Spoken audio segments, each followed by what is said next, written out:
The sirens screamed through downtown Chicago at 8:47 p.m., their piercing wails echoing off glass towers like the death cries of a wounded city. Emergency vehicles circled the block surrounding Northwestern Memorial Hospital, their red and blue lights painting the streets in apocalyptic hues. Inside ambulances, patients gasped for breath, their monitors beeping frantically as paramedics pressed radios to their ears, desperate for permission to enter the sealed medical facility. Command. This is Unit 17. We have a cardiac arrest patient, 2 minutes out from Northwestern, but they're saying we can't enter the premises. What's our alternative? The paramedic's voice cracked with panic as his patient's vitals flatlined on the screen. The radio crackled with static before a grim response echoed back. All medical facilities are under federal lockdown. Hazmat protocols in effect. Find an alternate site 50 miles outside the contamination zone. 50 miles. The patient would be dead in 5 minutes. This was the nightmare that began 3 hours earlier, when 17-year-old Madison Torres adjusted her insulin pump one last time before stepping into her prom dress. The soft pink fabric complemented her olive skin beautifully, and despite the clear plastic tubing that snaked from her abdomen to the small device clipped to her waistband, she felt radiant. Tonight was supposed to be magical. "You look absolutely stunning, Misha," her mother whispered, tears glistening in her eyes as she fastened a delicate silver necklace around Madison's neck. The teenager had been managing type 1 diabetes since she was 8, and her continuous glucose monitor and insulin pump had become as natural as breathing. Tonight, like every night, these devices would keep her alive.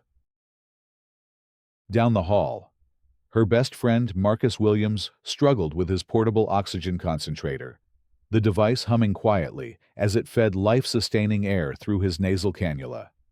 Born with severe asthma and pulmonary complications, the 18-year-old had learned to navigate the world with his medical equipment as a constant companion. His tuxedo had been specially tailored to accommodate the small oxygen tank and tubing, but he looked handsome and confident, despite the challenges. Ready to dance the night away.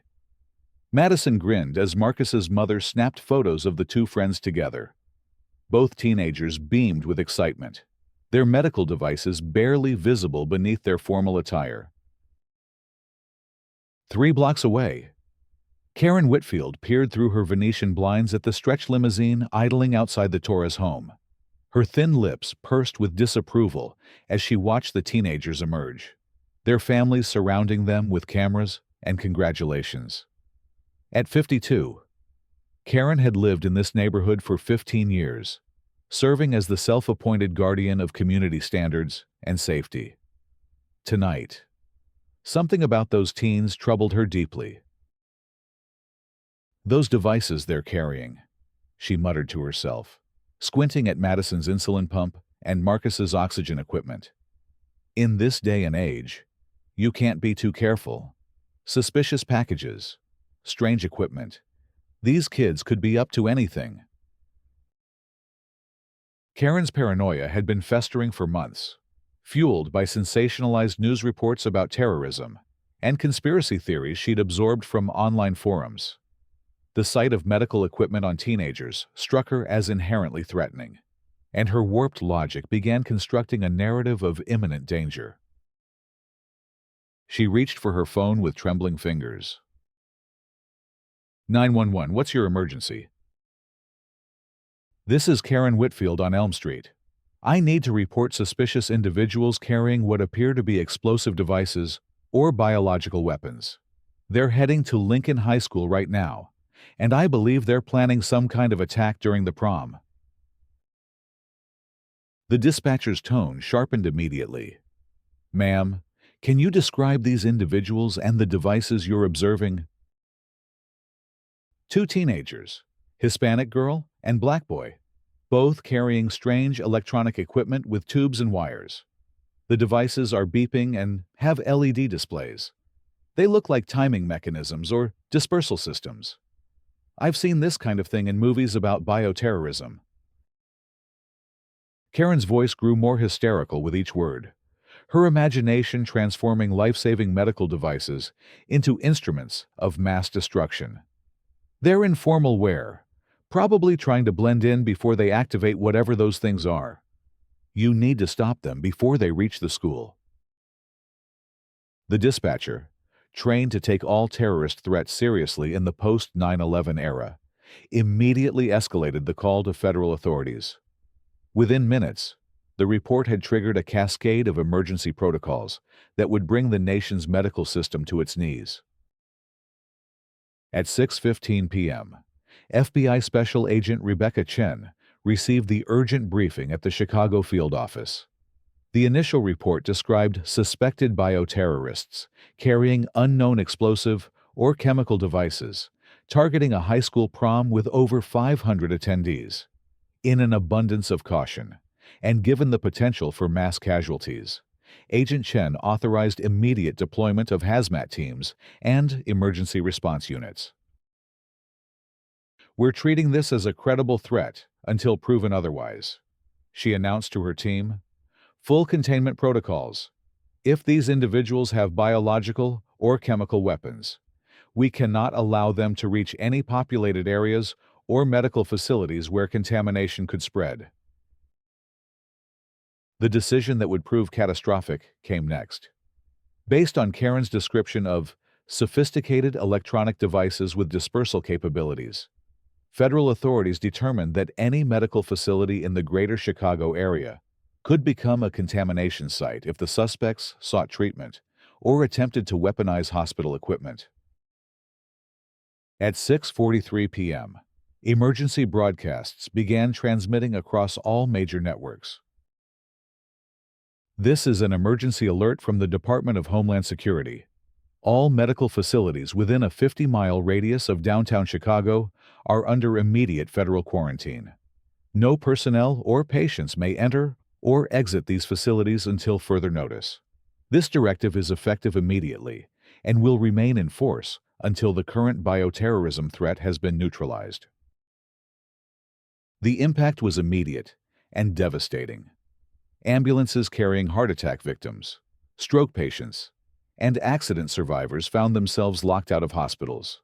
Emergency rooms that had been treating patients suddenly became isolated bunkers, unable to receive new cases or discharge existing ones. The entire medical infrastructure of America's third-largest city ground to a halt based on one woman's paranoid delusion. Meanwhile, Madison and Marcus arrived at Lincoln High School's gymnasium, transformed into a wonderland of twinkling lights and flowing fabric. The teenagers posed for photos with their friends, laughed at inside jokes, and prepared to create memories that would last a lifetime. Madison's insulin pump delivered a perfectly timed dose as she sampled the chocolate fountain, while Marcus's oxygen concentrator hummed quietly as he chatted with classmates who had known him since kindergarten. Neither teenager had any idea that their medical devices, the very equipment keeping them alive, had been misidentified as weapons of mass destruction. Dr.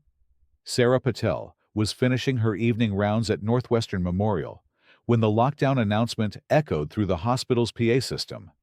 As the head of emergency medicine, she had never experienced anything like the chaos that followed. Security guards sealed all entrances, trapping staff and patients inside, while simultaneously preventing new arrivals from entering. "This is insane!" she shouted into her phone, trying to reach hospital administration. "We have ambulances stacked up outside with critical patients, and you're telling me we can't let them in because of some unspecified bioterrorism threat?" Outside, the scene grew more desperate by the hour. Paramedic teams watched helplessly as their patients deteriorated. Emergency vehicles from across the region converged on the quarantine perimeter, creating a surreal tableau of flashing lights and sirens with nowhere to go. Lieutenant Colonel James Morrison arrived at the scene at 7:30 p.m., commanding a joint task force of military and civilian hazmat specialists. The decorated officer had served in 3 combat zones and had never seen a more complex logistical nightmare. "Sir, we've established a perimeter around all medical facilities, but we're facing a humanitarian crisis," reported Sergeant Davis, his voice muffled by the full protective suit required by contamination protocols. Ambulances are being diverted to facilities outside the 50-mile radius, but many patients won't survive the extended transport time. Morrison's jaw tightened as he surveyed the chaos. "What's the status on locating these suspected bioterrorists?" "We've traced them to Lincoln High School. Teams are surrounding the building now. But sir, there are over 500 teenagers inside for their prom. If these individuals have weaponized pathogens, the entire school could be a contamination site." The decision to evacuate the prom came at 8:15 p.m., just as Madison and Marcus were swaying together during a slow dance, their friendship having blossomed into something deeper over the past year. The gymnasium doors burst open as tactical teams in full hazmat gear stormed inside, their weapons drawn and voices commanding immediate compliance. "Everyone on the ground. This is a federal emergency. Nobody move."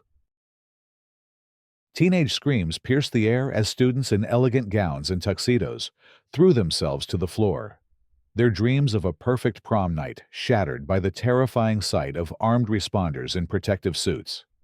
Madison clutched Marcus's hand as they complied with the shouted orders, both teenagers trembling with fear and confusion. "What's happening?" Madison whispered, tears streaming down her cheeks as she pressed herself against the cold gymnasium floor. "I don't know," Marcus replied, his breathing becoming labored as stress triggered his asthma. His oxygen concentrator continued its steady rhythm, the small device working overtime to keep his airways open during the traumatic encounter. Within minutes, tactical teams had identified Madison and Marcus based on Karen's description. The teenagers found themselves surrounded by hazmat specialists who treated their medical devices like unexploded bombs. "Step away from the devices slowly," barked the team leader. "Keep your hands visible, and do not touch any buttons or switches on the equipment." "These are my medical devices," Madison cried out, her voice breaking with terror and disbelief. "I'm diabetic. I need my insulin pump or I'll die. I can't breathe without my oxygen." Marcus gasped, his lips already beginning to turn blue as panic restricted his airways further. But the tactical team, following strict protocols for suspected bioweapons, refused to allow the teenagers to access their life-saving equipment. Madison and Marcus were separated from their medical devices and placed in isolation as specialists in protective gear examined the insulin pump and oxygen concentrator with the intensity reserved for explosive ordnance. Back at Northwestern Memorial, Dr. Patel watched in horror as her emergency department filled beyond capacity with patients who couldn't be transferred elsewhere. The lockdown had created a sealed environment where new emergencies continued to arrive via the hospital's existing patient population. But no one could leave, and no new patients could enter for treatment. "Dr. Patel, we have a pediatric cardiac emergency in room 3, but our surgical team is trapped upstairs and can't get down here because of the quarantine protocols," announced Nurse Rodriguez, her voice tight with stress. "And we've got 6 ambulances outside with critical patients who are going to die if they don't get immediate care," added Dr. Kim, the attending physician whose usual calm demeanor had cracked under the pressure. The human cost of Karen's false report was mounting with each passing minute. Across Chicago, emergency rooms sat empty while patients died in transit to distant hospitals. The city's entire medical infrastructure had been crippled by one woman's paranoid imagination. At 9:30 p.m., Dr. Michael Chen, one of the nation's leading experts in biodefense and medical terrorism, arrived at the Lincoln High School Command Center. Unlike the tactical teams and military personnel, Dr. Chen approached the confiscated medical devices with scientific curiosity rather than combat training. "Lieutenant Colonel, I need to examine these devices immediately," he announced, his voice carrying the authority of someone who had advised 3 presidential administrations on bioterrorism threats.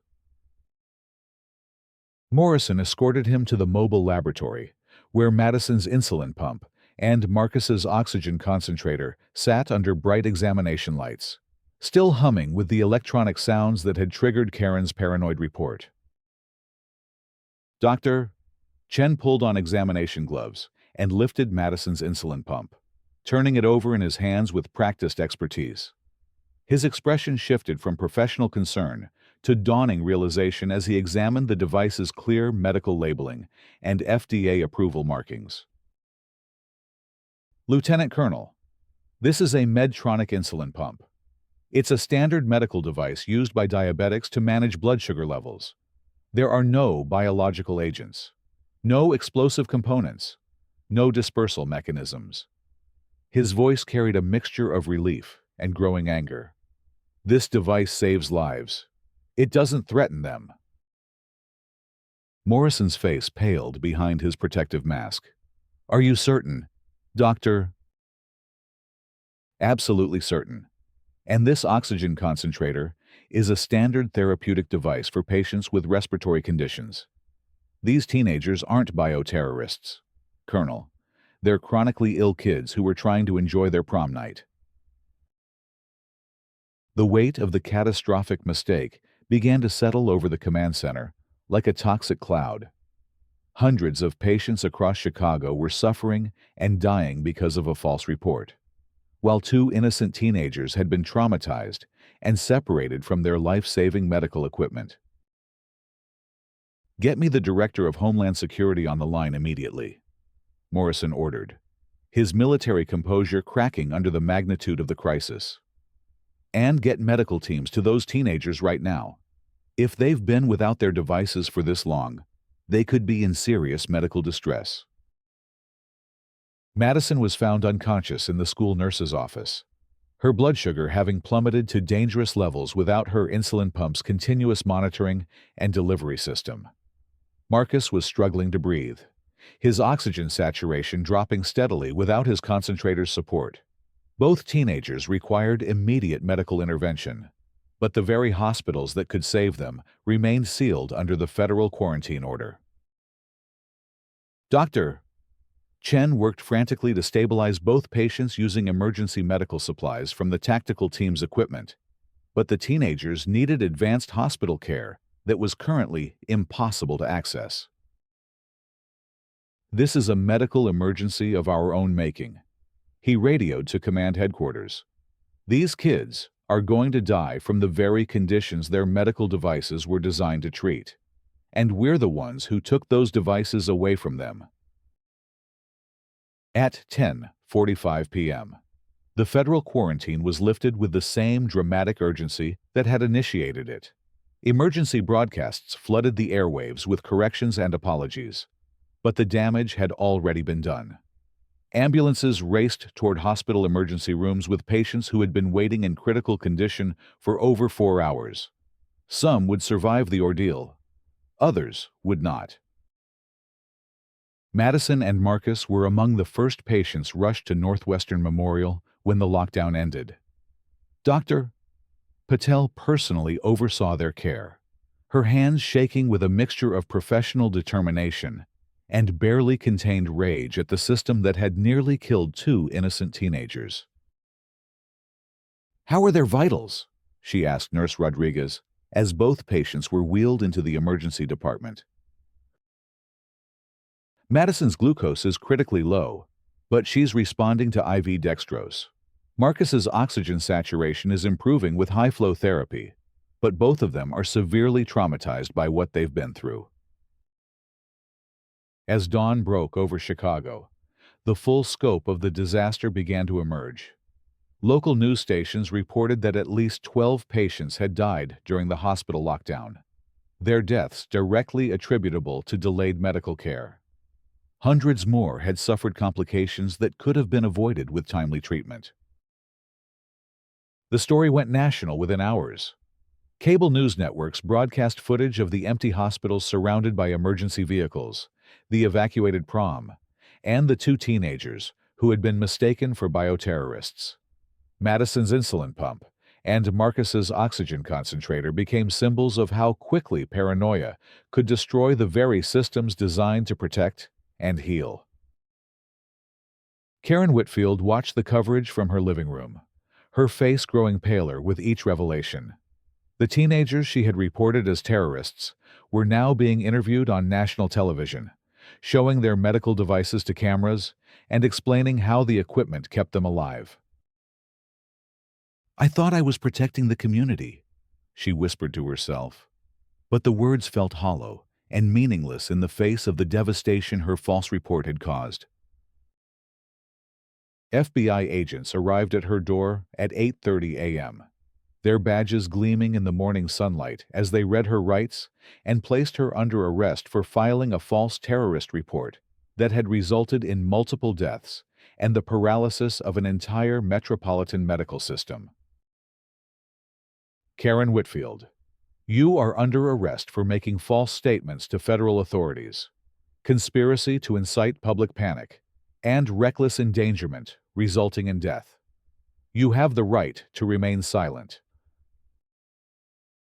The investigation that followed revealed the devastating human cost of Karen's paranoid delusion.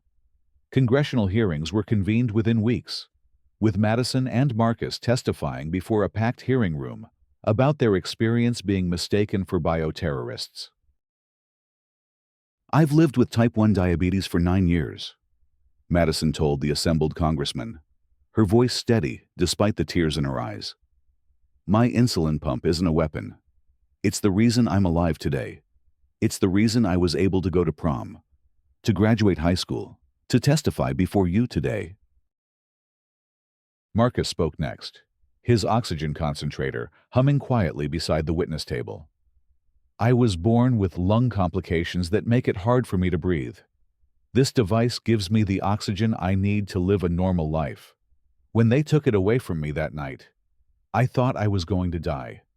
Not from bioterrorism, but from the very condition I've been managing my entire life." The teenager's testimony was followed by Dr. Patel, who described the chaos in hospital emergency rooms and the patients who had died waiting for care. Lieutenant Colonel Morrison testified about the rapid deployment decisions made in response to what appeared to be a credible terrorist threat. Dr. Chen explained how quickly medical devices could be distinguished from weapons by anyone with basic training in biodefense. But the most damning testimony came from experts who had studied Karen's online activity in the months leading up to her false report. Digital forensics revealed her consumption of conspiracy theories and paranoid content that had gradually transformed her worldview into one where teenagers with medical devices could be perceived as terrorist threats. Ms. Whitfield's online behavior shows a pattern of increasing paranoia and radicalization through exposure to conspiracy theories and fear-based content, testified Dr. Lisa Park, a psychologist specializing in digital radicalization. Her false report wasn't an isolated incident, but the culmination of months of exposure to content designed to make ordinary citizens view their neighbors as potential threats. The federal trial of Karen Whitfield became a landmark case in the intersection of false reporting, domestic terrorism, and the power of misinformation to cause real-world harm.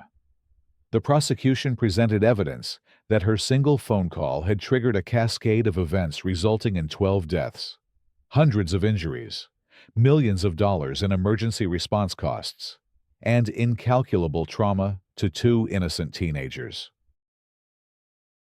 The defendant's actions represent more than simple negligence or poor judgment, argued federal prosecutor David Martinez in his closing statement. Through her deliberate decision to report teenagers with medical devices as bioterrorists, She weaponized our own emergency response system against the very people it was designed to protect. Karen's defense attorney argued that she had genuinely believed she was protecting her community. But the jury deliberated for less than 3 hours before returning guilty verdicts on all federal charges. The judge sentenced her to 15 years in federal prison, citing the deaths that had resulted from her false report and the need to deter similar acts of reckless endangerment. Your actions that night transformed life-saving medical devices into perceived weapons and turned our healthcare system into a threat to the very patients it serves. Judge Patricia Williams told Karen during sentencing, "The 12 people who died because they couldn't reach medical care in time will never see their families again because of your paranoid delusion." The case prompted sweeping reforms in emergency response protocols. New procedures required medical expert consultation before implementing wide-scale healthcare facility lockdowns. First responders received mandatory training in recognizing common medical devices. Most importantly, new systems were put in place to verify terrorist threats before triggering responses that could cripple critical infrastructure. Madison Torres graduated valedictorian of her high school class and went on to study biomedical engineering, determined to design better medical devices that could never be mistaken for weapons. Marcus Williams became a respiratory therapist, using his lived experience with lung disease to help other patients navigate their medical equipment with confidence and dignity. Both teenagers started a non-profit organization called Medical Heroes that educates the public about life-saving medical devices and works to prevent future incidents of medical discrimination. Their first major initiative was a nationwide awareness campaign featuring teens and adults with various medical conditions, showing how devices like insulin pumps, oxygen concentrators, cardiac monitors, and feeding tubes help people live full, productive lives. We want people to see that medical equipment isn't scary or threatening. Madison explained during a television interview on the first anniversary of the Prom incident. These devices are heroes. They keep people alive. They restore function. They give people the chance to live their dreams. What happened to us was tragic, but it doesn't have to happen to anyone else. Dr. Patel left emergency medicine after the crisis, but not because of trauma or burnout. Instead, she dedicated herself to developing new emergency response protocols that prioritized patient safety over security theater. Her work influenced policy changes across the country, ensuring that future emergency responses would include medical expertise from the earliest stages of threat assessment. We learned that in our rush to protect people from theoretical threats, we can create very real dangers. She wrote in her influential paper on crisis medicine, "The night those hospitals were locked down, we forgot that our primary mission is to heal, not to harbor fear." The Chicago hospital crisis became a turning point in how American society approached the balance between security and medical care. Memorial services were held for the 12 patients who died during the lockdown, their families becoming advocates for emergency response reform and medical device awareness. Lieutenant Colonel Morrison retired from active duty 6 months after the incident, dedicating his military expertise to training emergency responders in threat assessment and de-escalation. His new protocols emphasized verification over assumption, collaboration over containment, and the recognition that sometimes the greatest threat to public safety can come from our own fearful reactions to misunderstood situations. 3 years later, Madison and Marcus returned to Lincoln High School for their former classmates' graduation ceremony. The gymnasium had been renovated since that traumatic prom night, but both young adults felt the weight of memory as they walked through the space where their lives had nearly ended because of one woman's paranoid imagination. "It's strange being back here," Marcus said. His oxygen concentrator, now a sleek, barely visible device that had been redesigned based on feedback from medical heroes. I remember being so scared that night, thinking we were going to die because people were afraid of the very things keeping us alive. Madison nodded. Her continuous glucose monitor now integrated seamlessly with her smartphone, providing real-time health data that had helped her maintain perfect blood sugar control throughout her college years. But look what we built from that tragedy. Look how many people we've helped understand that medical devices are tools of hope, not fear. Their organization had grown to include thousands of volunteers across the country, from medical professionals to device users to family members who had been affected by medical discrimination. The annual Medical Heroes Conference drew attendees from around the world, sharing innovations in medical technology and strategies for creating more inclusive communities. Karen Whitfield, serving her sentence in federal prison, had become an unexpected advocate for media literacy and critical thinking education. Through a prison outreach program, she worked with researchers studying how online misinformation could radicalize ordinary citizens into making dangerous decisions based on unfounded fears. "I destroyed so many lives because I let fear override common sense," she wrote in a letter that was read at one of Madison and Marcus's awareness events. Those teenagers weren't terrorists. They were just kids trying to enjoy their prom while managing serious medical conditions. I took that away from them, and I took 12 lives away from their families. I can never undo that damage. But maybe my story can help prevent someone else from making the same terrible mistake. The legacy of that devastating night continued to influence policy and perception years later. Medical device manufacturers now included public education as part of their design process, creating devices that were both functional and recognizable to the general public. Airports, schools, and public venues developed protocols for accommodating people with medical equipment, ensuring that life-saving devices would never again be mistaken for threats. Emergency response training now included mandatory education about common medical devices, with simulation exercises that helped first responders distinguish between actual threats and misunderstood medical equipment. The protocols developed in the aftermath of the Chicago crisis were adopted by agencies across the country, preventing similar incidents from occurring in other communities. As Madison prepared to graduate from MIT with her degree in biomedical engineering, she reflected on how a single night of terror had shaped her entire career path. Her senior thesis project was a new type of insulin pump, with built-in identification features that made its medical purpose immediately apparent to anyone who saw it. "Design isn't just about function," she explained to her thesis advisor. "It's about communication. Medical devices need to speak clearly about their purpose so that people like Karen Whitfield can't mistake them for weapons." Marcus had completed his respiratory therapy degree and was working at Northwestern Memorial Hospital, the same facility that had been locked down on the night of their prom. Dr. Patel, who had returned to emergency medicine after her policy work, often collaborated with Marcus on cases involving patients with complex respiratory needs. "It's remarkable how you've turned your experience into expertise that helps other patients," she told him during a particularly challenging case involving a young patient with equipment similar to what Marcus had used throughout his childhood. "I understand what it's like to depend on machines to breathe," Marcus replied, adjusting the patient's oxygen flow with practiced precision. "I know how scary it can be when people don't understand your equipment.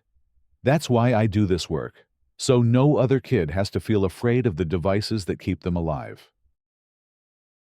The annual memorial service for the 12 patients who died during the hospital lockdown had become a cornerstone event for the Medical Heroes organization.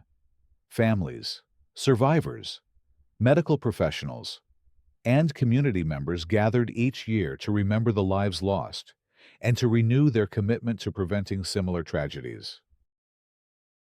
This year's service was held in Grant Park, with hundreds of attendees carrying photos of medical devices alongside pictures of loved ones who depended on similar equipment.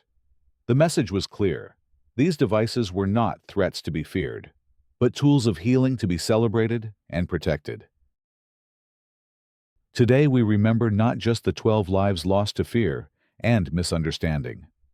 Madison addressed the crowd, her voice carrying across the park with the same strength that had helped her survive that traumatic night years ago.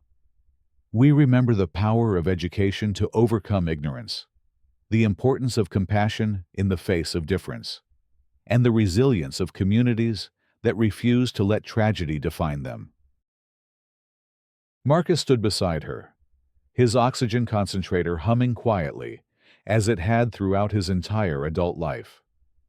We are all here today because medical technology gives us the gift of extended life, improved function, and expanded possibilities. These devices don't make us different or dangerous. They make us human, with all the complexity and beauty that humanity entails. As the ceremony concluded and attendees dispersed throughout the park, many stopped to examine displays of various medical devices, learning about insulin pumps, oxygen concentrators, cardiac monitors, and dozens of other technologies that quietly sustained millions of lives across the country. Children asked questions about the equipment, their natural curiosity replacing the fear that had once led to such devastating consequences. The transformation was complete. What had begun as a night of terror, rooted in ignorance and paranoia, had evolved into a nationwide movement of understanding and acceptance. The false report that had nearly destroyed 2 teenagers' lives and had killed 12 innocent patients had ultimately saved countless others by forcing American society to confront its fears and prejudices about medical differences. Dr. Chen, the biodefense expert who had first identified the medical devices as harmless, had incorporated the Chicago incident into his training programs for federal agencies. His new protocols emphasized the importance of rapid expert consultation and the dangers of allowing fear to override scientific analysis. The greatest threats to public safety often come not from external enemies, but from our own misconceptions and hasty reactions. He taught new classes of emergency responders. An insulin pump is not a bomb. An oxygen concentrator is not a bioweapon. A teenager with medical equipment is not a terrorist. Our job is to protect all citizens, including those whose survival depends on technology that others might not understand. The ripple effects of that single false report continued to influence policy and practice across multiple sectors of American society. Medical schools now required coursework in public health communication and community engagement. Engineering programs included modules on designing medical devices that could be easily identified and understood by non-medical personnel. Law enforcement academies taught de-escalation techniques specifically focused on situations involving medical equipment. Karen Whitfield's name had become synonymous with the dangers of unchecked paranoia and the importance of media literacy. Her case was studied in psychology courses, criminology programs, and public policy schools as an example of how individual actions rooted in misinformation could have catastrophic societal consequences. But perhaps the most powerful legacy of the Chicago hospital crisis was the simple fact that Madison Torres and Marcus Williams had survived, thrived, and transformed their trauma into a force for positive change. Their Medical Heroes organization had grown into an international movement, with chapters in dozens of countries working to create more inclusive communities for people with medical conditions and equipment. As Madison completed her final exams at MIT and Marcus prepared for his respiratory therapy certification boards, both young adults carried with them the knowledge that their lives had been forever changed by a single night of terror, but that they had refused to let that terror define their futures. Instead, they had chosen to build a world where no other teenager would ever face the nightmare of being mistaken for a terrorist simply because they needed medical equipment to survive.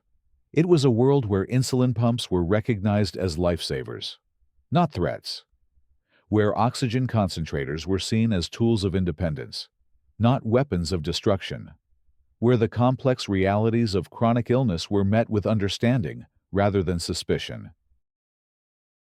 In the end, the greatest victory was not just that Madison and Marcus had survived Karen Whitfield's false report and the catastrophic response it had triggered. The greatest victory was that they had transformed a story of fear and misunderstanding into one of education, compassion, and hope, proving that, even in the darkest moments, the human capacity for growth and healing could triumph over ignorance and hate.